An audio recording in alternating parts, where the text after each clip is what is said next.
আজকে চলে আসছে লিচুর শহর দিনাজপুরে। আজকে আমি লিচুর সাম্রাজ্যে নিয়ে যাব তোমাদেরকে। চারিদিকে শুধু থোকায় থোকায় লাল সবুজ লিচু, দেখলে যেন প্রাণ জুড়িয়ে যায়। আসসালামু আলাইকুম, কেমন আছো সবাই? তোমরা তো জানোই আমাদের দিনাজপুর লিচুর জন্য বিখ্যাত। এই তো লিচুর সাম্রাজ্য তোমাদের দেখানোর জন্য রেডি হয়ে নিলাম। আর আজকে ঝটপট করে রেডি হয়ে নিলাম, কারণ আকাশ খুব মেঘলা ছিল। বের হওয়ার কোনো প্ল্যানই ছিল না, তারপরও বের হলাম। আর আমাদের ফ্ল্যাটের নিচে বাচ্চাদের ভবিষ্যৎ গড়ার জন্য একটা সুন্দর স্কুল আছে। আর এখানে দেয়ালে অনেক সুন্দর সুন্দর প্রিন্টিং আছে, তার মধ্যে এই মিনারাজুর প্রিন্টিংটা আমার খুব ভালো লাগে। এই তো বের হয়ে পড়লাম, আর রাস্তায় দেখতে পেলাম এরা কত রিস্ক নিয়ে গাড়ির উপর বসে আছে। জীবিকার জন্য মানুষকে কত কি না করতে হয়, তাই না? আর এটা হচ্ছে বিরল বাজার। এখানে রাস্তার ধারে অনেক সবজি, ফলমূল, অনেক প্রকার দোকান বসে। আর আমি রেগুলার এখান থেকে কাঁচা শাকসবজি থেকে শুরু করে সব রকম বাজার করি টুকিটাকি, শুধুমাত্র শপিং করার জন্য আমি দিনাজপুরে যাই। আর আজকে আমি অনেক এক্সাইটেড, কারণ আজকে লিচুর সাম্রাজ্যে যাব। মনটা তাই অনেক ভালো, আর আকাশটাও মেঘলা ছিল। সব মিলিয়ে খুব ভালো লাগছিল। আর যেতে যেতে রাস্তায় দেখলাম এক চাচা লাউ বিক্রি করতেছে, একদম গাছের টাটকা কচি লাউ। দেখেই নিতে ইচ্ছে করলো, তাই ছোট লাউটা আমি কিনে নিলাম খিচুড়ি খাওয়ার জন্য, কারণ খিচুড়ি আমার খুবই পছন্দের। আর তোমরা কে কে খিচুড়ি পছন্দ করো অবশ্যই জানাবে। আর এইরকম সুন্দর রাস্তার পরিবেশ দেখে ভিডিও না করে পারলাম না। তোমরাই বলো,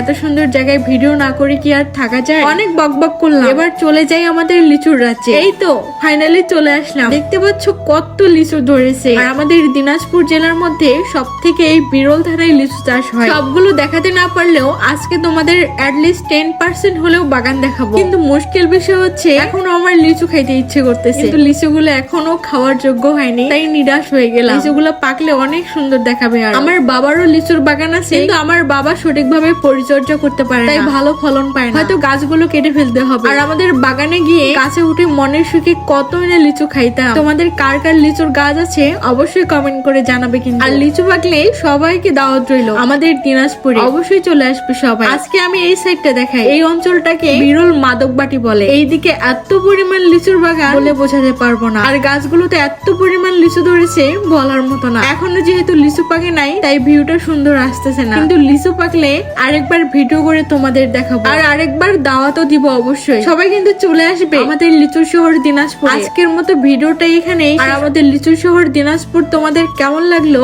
অবশ্যই অবশ্যই কমেন্ট করে জানাবে। তো সবাই ভালো থাকো, আল্লাহ হাফেজ।